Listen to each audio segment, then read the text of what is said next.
Fancy garment and kids mall, sherwani, coat pant, 3 piece, suiting, shirting, tailoring, बच्चे और बच्चियों के लिए कई सारे कपड़ों की वैरायटियां। हमारा पता आयशा नगर पुलिस स्टेशन के सामने, हजार खोली, मालेगांव। प्रोप्राइटर चांद खान।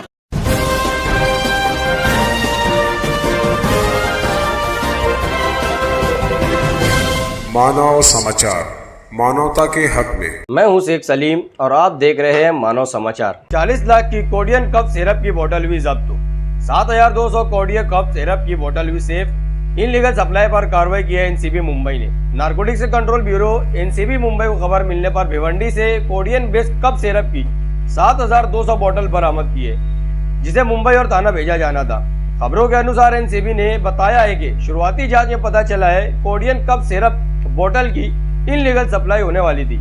पकड़े गए कोडियन कप सिरप की बोतल की वैल्यू 40 लाख बताई जा रही है। एनसीबी ने इस मामले में 2 लोगों को गिरफ्तार किया है और इस इनलीगल सप्लाई में कौन कौन शामिल है इसका पता लगाया जा रहा है। आगे की अपडेट के लिए जुड़े रहे मानव समाचार से। ऐसी ही छोटी बड़ी खबरों के लिए देखते रहिए मानव समाचार, सबसे पहले, सबसे तेज और हमेशा सच के साथ।